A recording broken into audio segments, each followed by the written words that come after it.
जय हिंद। आप सभी का स्वागत है आपके अपनी study channel the exam day. इस चैनल को सब्सक्राइब नहीं किया आपने तो सब्सक्राइब कर लीजिए और अपने फ्रेंड को शेयर कीजिए, क्योंकि 10th क्लास के टर्म 1 एग्ज़ाम के लिए हम टेस्ट प्रैक्टिस की ये सीरीज़ जो लेकर आए हैं ये काफ़ी ज़्यादा इम्पोर्टेंट है और सभी बच्चे इसका फ़ायदा उठा रहे हैं। आप भी फ़ायदा उठाइए, अपने फ्रेंड्स को शेयर कीजिए और सब्सक्राइब कर लीजिए, जिससे स्टडी से रिलेटेड आपको वीडियो मिलती रहे। ये जो प्रैक्टिस सेट लाए हैं इसको करने का सबसे आसान तरीका है, मैं क्वेश्चन को पढ़ूंगा और ऑप्शन आप पढ़ेंगे। ठीक है, राइट ऑप्शन मेरे सेलेक्ट करने से पहले वीडियो को पॉज करके आप खुद सेलेक्ट कीजिए कौन सा सही है, फिर मेरे आंसर के साथ मैच कीजिए और कमेंट्स बॉक्स में मुझे जरूर बताइए कि आपके कितने भी सही जा रहे हैं, चाहे 5, 10, 20 जितने भी आपके सही हो रहे हैं। ठीक है, तो खंड बी इस तरीके से आपको आएगा एग्जाम में। 22 क्वेश्चन में से 18 क्वेश्चन करने होंगे, यानी कि 22 में से 18 करने हैं आपको। होशियारी दिखाते हुए 22 के 22 नहीं करने हैं, वरना पहले 18 ही चेक होंगे। लास्ट के चार सही भी होंगे, गलत भी होंगे, वो चेक नहीं होंगे। तो 22 में से 18 सेलेक्ट करके आपको अच्छे वाले करने हैं जो आपको आते रहें और आपको नंबर दिला पाए। ठीक है, स्टार्ट करते हैं।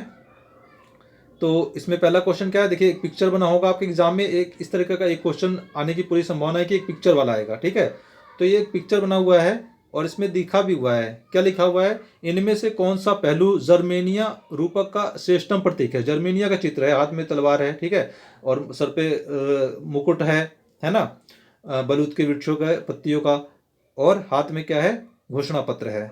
ठीक है, चलिए इस तरीके से तो ये बता रहा है कि ये जो स्टाइल है, ये जो रूप इन्होंने धारण कर रखा है, तो ये क्या लग रहा है आपको, क्या हो रहा है, इसी को बताना है।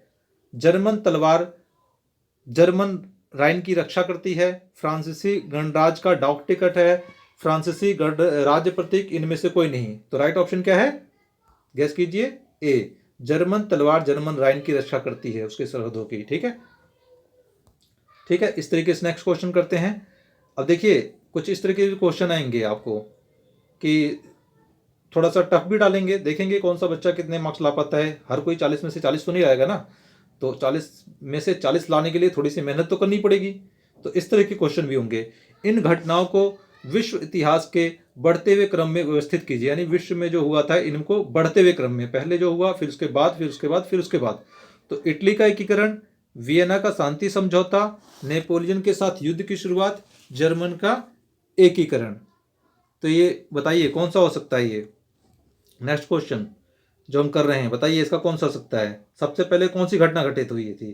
तो देखिए अगर ये चारों ऑप्शन आपने पढ़ लिया है तो जो मेरा विद्यार्थी होगा, जो मेरा स्टूडेंट होगा, इस क्वेश्चन को करने में 5 सेकंड से ज़्यादा टाइम नहीं लेगा। कैसे, तो इनमें से सबसे पहले आप देखिए कि कौन से सबसे पहली घटना घटित हुई। तो वो सेलेक्ट क्या करेगा, नेपोलियन के साथ युद्ध की शुरुआत। ठीक है, तो नेपोलियन के साथ युद्ध की शुरुआत सेलेक्ट करेगा तो तीसरा जो है पहले आ जाएगा। तो देखिए क्या इसमें पहला है, क्या इसमें पहले नंबर पे तीसरा है, नहीं है। इसमें तीसरा है, इसमें नहीं है ना, इसमें। तो ये राइट ऑप्शन हो गया, यानी तीसरा पहले आएगा, बाकी सब बाद में आएंगे। बाकी पढ़ने की जरूरत ही नहीं है, आपका क्वेश्चन ये 5 सेकंड के अंदर सॉल्व हुआ या नहीं हुआ। देखिए सबसे पहले ये घटना घटित हुई, तीसरा, उसके बाद वियना का शांति समझौता हुआ, उसके बाद क्या हुआ था, इटली का एकीकरण, उसके बाद ये आपका जर्मनी का एकीकरण। ठीक है, तो सिर्फ एक ऑप्शन से हमने फटाक से हमने आंसर सेलेक्ट कर लिया। नेक्स्ट क्वेश्चन, राष्ट्रवाद की पहली स्पष्ट अभिव्यक्ति स्वतंत्रता, समानता तथा बंधुत्व के मूल तत्वों के साथ हुई। बताइए किससे संबंधित है, रूसी क्रांति, फ्रांसीसी क्रांति, अमेरिकी क्रांति, भारत की प्रथम स्वतंत्रता संग्राम। तो भावनाओं में बहकर के इसके ऑप्शन को आप भारत की प्रथम स्वतंत्रता संग्राम मत लगा दीजिएगा। राष्ट्रवाद की पहली स्पष्ट अभिव्यक्ति पूछ रहा है ये। ठीक है, पूरे विश्व में राष्ट्रवाद की पहली स्पष्ट व्यक्ति जो हुई थी, कब हुई थी, फ्रांसीसी क्रांति। ठीक है, फ्रांसीसी क्रांति। ओके, नेक्स्ट क्वेश्चन है हमारा, बलूत वृक्ष के पत्ते किसके प्रति हैं। बलूत वृक्ष के पत्ते जो हैं, चैप्टर पढ़ा होगा तो आपको याद होगा, किसके प्रति हैं, वीरता के, स्वतंत्रता के, शांति की, नई सदी की शुरुआत की। तो बलूत वृक्ष के पत्ते जो हैं किसके प्रतीक हैं, वीरता के। नेक्स्ट क्वेश्चन, दिए गए विशेषताओं के आधार पर मृदा की पहचान करें। ठीक है, विशेषता दे रखा है और मृदा पहचानने की कौन सी मृदा है। इसे रेगर मृदा भी कहते हैं और रेगर भी मृदा कहते हैं और रेगुर भी कह सकते हैं। ठीक है, यह बहुत महीन कण यानी मृत्तिका से बनी होती है। यह कपास की खेती के लिए उचित समझी जाती है। तो अगर आपको दो भी लग रहा है कि आप दो जानना पहचाना है कपास की खेती के लिए और रेगुलर मृदा भी कही जाती है, तो आपको तीसरे के बारे में सोच करके टाइम वेस्ट नहीं करना, कंफ्यूज नहीं होना है, सीधा लगा देना है ए, काली मृदा। ठीक है, ओके। नेक्स्ट क्वेश्चन, निम्नलिखित में से किस राज्य में सोपान कृषि प्रचलित है? सोपान कृषि प्रचलित है यानी कि क्यारियां बना करके खेती की जाती है। ए पंजाब, बी उत्तर प्रदेश की समतल भूमि, सी हरियाणा, डी उत्तराखंड। निम्नलिखित में से किस राज्य में सोपान कृषि प्रचलित है? बताइए। तो ये है उत्तराखंड। ठीक है, कहाँ है? उत्तराखंड। ओके,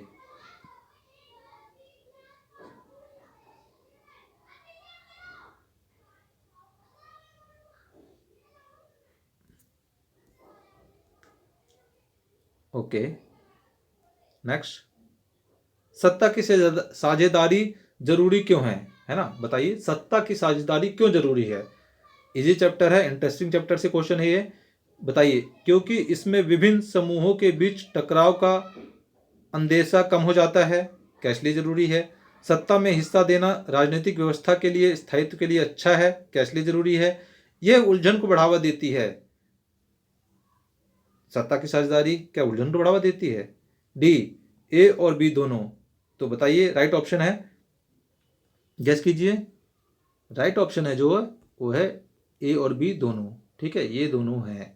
उलझन को बढ़ावा नहीं देती है सत्ता की साझेदारी। उलझन को बढ़ावा देगी? उलझन को सुलझा देती है कि विभिन्न समुदाय के बीच में सत्ता का बंटवारा हो रखा है। चलिए, नेक्स्ट क्वेश्चन क्या कह रहा है? 32 क्वेश्चन क्या कह रहा है? भारतीय संविधान के अनुच्छेद 371 के तहत कुछ राज्यों जैसे असम, नागालैंड, अरुणाचल प्रदेश तथा मिजोरम, असम, नागालैंड, अरुणाचल प्रदेश तथा मिजोरम के लिए विशेष अधिकार का प्रावधान किया गया है। किस संदर्भ में यह प्रावधान किया गया है? अगर विशेष अधिकार का प्रावधान है, लेकिन क्यों है, किस संदर्भ में, किस लिए किया गया है? बताइए। व्यापार वाणिज्य, मूल निवासियों के भूमि के संरक्षण का अधिकार, कृषि के लिए विशेष प्रावधान, सुरक्षा के लिए, अभिप्राय के लिए। बताइए। राइट ऑप्शन है बी, मूल निवासियों के भूमि के संरक्षण का अधिकार। ओके, ये 371 से संबंधित है, जिसमें असम, नागालैंड, अरुणाचल प्रदेश तथा मिजोरम। 33 क्वेश्चन आ गया है कारण और कथन वाला, तो इसकी भी प्रैक्टिस करके जाइए, कथन और कारण वाला। ठीक है, डायरेक्ट पढ़ते हैं हम। कथन, श्रीलंका 1946 में स्वतंत्र राष्ट्र बना। क्या ये बात सही है? नहीं, 1948 में बना। कारण, सिंगली समुदाय के, यहाँ लिख देता हूँ ताकि आपको एग्जाम में पूछ ले तो क्वेश्चन तो याद तो रहे कि 1948 लिखा था सर ने। अच्छा, सिंगली समुदाय के नेताओं ने सिंगली समुदाय की प्रभुत्ता कायम करने के लिए अपनी बहुसंख्यक प्रस्ती के तहत कई कदम उठाए। क्या ऐसा हुआ था? बिल्कुल ऐसा हुआ था। तो ए सही है और आर गलत है, तो डायरेक्ट हमारा ऑप्शन कौन सा जाएगा? ए देखिए गलत है और आर सही है, डी ऑप्शन। ओके, 34 क्वेश्चन क्या कह रहा है? दिए गए निम्नलिखित जोड़ों में से कौन सा जोड़ा सही सुमेलित नहीं है? मैंने हमेशा क्या बोला है? नहीं वाले पे मार्क कीजिए, नहीं वाले पे मार्क कीजिए। जोड़ा सुमेलित नहीं है, कौन सा नहीं है बताना है। राज्य सरकार राज्य सूची, सही है। केंद्र सरकार संघ सूची, सही है। केंद्र सरकार राज्य सरकारों, केंद्र सरकार और राज्य सरकारें समवर्ती सूची। बाकी जो बचे, क्या वो स्थानीय सरकार के साथ आएगा? नहीं, तो ये गलत है। तो यही जोड़ा जो है सही सुमेलित नहीं है, राइट ऑप्शन हो जाएगा। ठीक है, बाकी जो भी बचता है वो किसके पास जाता है? केंद्र सरकार के पास जाता है। Very good. 35 का क्वेश्चन है, दिए गए कथन भारतीय संघीय व्यवस्था के प्रचलन पर आधारित है। इनमें से कौन सा कथन 1992 में उठाए गए वास्तविक विकेंद्रीकरण की दिशा में एक बड़ा कदम है? वास्तविक विकेंद्रीकरण समझ गए? सत्ता का बंटवारा, यानी कि केंद्रीकरण क्या होता है? सेंट्रलाइजेशन। विकेंद्रीकरण क्या होता है? डिसेंट्रलाइजेशन। ओके, तो दिशा में एक बड़ा कदम है। बताइए। स्थानीय सरकारों को राजस्व और संसाधन का अधिकार नहीं है। स्थानीय स्वशासी निकायों के चुनाव नियमित रूप से कराना संवैधानिक बाध्यता है। राज्य सरकारों को अपने राजस्व और अधिकारों का कुछ हिस्सा स्थानीय स्वशासी निकायों को देना पड़ता है। महिलाओं के लिए कोई पद आरक्षित नहीं है। तो इनमें से कौन सा बड़ा कदम है? बी और सी दोनों जो है बहुत बड़ा कदम है। ठीक है, तो राइट ऑप्शन हो गया बी एंड सी, ये दोनों होता है। और महिलाओं के लिए तो क्या बोलते हैं, ये नहीं है, 1/3 होगा इसमें। ठीक है, गलत है। 36, सत्ता में साझेदारी नहीं होने से होता है। अब सत्ता में साझेदारी नहीं होगा तो क्या होगा बताइए? सभी समुदाय में एकता, क्या एकता होगा? बहुसंख्यक समुदाय की इच्छा को अल्पसंख्यक पर थोपना, कैसा होगा? समझौता दरअसल लोकतंत्र की आत्मा है। ए, डी, बी और सी दोनों। सत्ता में साझेदारी नहीं होने से क्या होगा? देखिए, बहुसंख्यक समुदाय की इच्छा को अल्पसंख्यक पर थोपना। हुआ था ना, श्रीलंका में यही हुआ था। ओके। 37, पंचायती राज व्यवस्था में शामिल है। बताइए, पंचायती राज व्यवस्था में क्या शामिल है? गांव, राज्य, केंद्रीय स्तर, गांव, जिला, राज्य स्तरीय, गांव राज्य स्तरीय, गांव पंचायत समिति तथा जिला स्तरीय। क्या है? पंचायती राज में जो शामिल है वो है डी, गांव पंचायत समिति तथा जिला स्तरीय। इसको पंचायती व्यवस्था में, पंचायती राज व्यवस्था में शामिल किया गया है। सिर्फ आप पढ़ेंगे नहीं, क्वेश्चन पढ़ने के बाद आंसर बताने से पहले आप खुद आंसर सेलेक्ट करें और फिर मेरे आंसर से मैच कीजिए। ठीक है। 38 क्वेश्चन, समवर्ती सूची के विषय में कानून बनाने में अगर राज्य और केंद्र सरकार में टकराव हो तो। देखिए, समवर्ती सूची में कौन से विषय होते हैं जिसमें राज्य और केंद्र दोनों कानून बना सकते हैं। अब दोनों में टकराव हो गया तो बताइए, राज्य सरकार का कानून मान्य होगा या केंद्र सरकार का कानून मान्य होगा, या राज्य तथा केंद्र सरकार अपने सूची में वर्णित विषयों पर कानून बना सकती है, सर्वोच्च न्यायालय हस्तक्षेप करके निर्णय दे सकती है। तो बताइए, ये पहले से ही संविधान में वर्णित है कि समवर्ती सूची में केंद्र राज्य के बीच में टकराव होगा तो क्या होगा? केंद्र सरकार का कानून मान्य होगा। ठीक है, क्योंकि केंद्र सरकार अधिक शक्तिशाली है हमारे देश में। चलिए, मतलब उसकी शक्तियां अधिक है। कथन और कारण वाला आ गया, दोबारा से करते हैं। कथन और कारण वाला दोबारा से करते हैं। कथन, यह आवश्यक नहीं कि जेब में रखा रुपया वे सभी वस्तुएं और सेवाएं खरीद सके जिनको आपको एक बेहतर जीवन की आवश्यकता हो सकती है। सही बात है, ये इसमें कोई दो राय नहीं है। कारण आ रहा, नागरिक कितनी भौतिक वस्तुएं और सेवाएं प्रयोग कर सकते हैं, इसके लिए आय अपने आप में संपूर्ण रूप से पर्याप्त सूचक नहीं है। ठीक है, तो राइट ऑप्शन इसका क्या हो गया बताइए? ये सही है गलत है? ये भी सही है और ये जो है इसकी सही व्याख्या कर रहा है। तो क्या हो गया? ए और आर दोनों सही है, आर ए की सही व्याख्या कर रहा है। ये क्वेश्चन आ गया, देखिए, सम्मिलित कीजिए। अब ये सम्मिलित कीजिए 1 नंबर का क्वेश्चन है और देखिए इसमें क्या कर रहा है कि सम्मिलित करना है। इसमें बताना क्या है, कृषि क्षेत्र की समस्या दिया हुआ है और कुछ संभव उपाय दे रखे हैं। यानी किसी क्षेत्र की समस्या दे दिया और संभव उपाय दे दिया कि ऐसा हो सकता है। तो आपको सम्मिलित करना है सभी समस्याओं को, कृषि क्षेत्र की समस्याओं को उनकी उपायों के साथ, है ना। थोड़ा सा कितना भारी भरकम क्वेश्चन लग रहा है देखने से ही, मतलब करूं ना करूं ऐसा भी दिमाग में आएगा जब एग्जाम रूम में सामने आ जाएगा। लेकिन जिसने मेरी क्लास अटेंड की है, जिसने मेरी वीडियो देखी है और समझा है मेरी क्लास को, वो इस क्वेश्चन को 5 सेकंड से ज़्यादा नहीं लगाएगा, या हद से हद 10 सेकंड। कैसे? देखिए, असिंचित भूमि, असिंचित भूमि है कृषि क्षेत्र की समस्या, तो इनमें से कौन सा आएगा बताइए?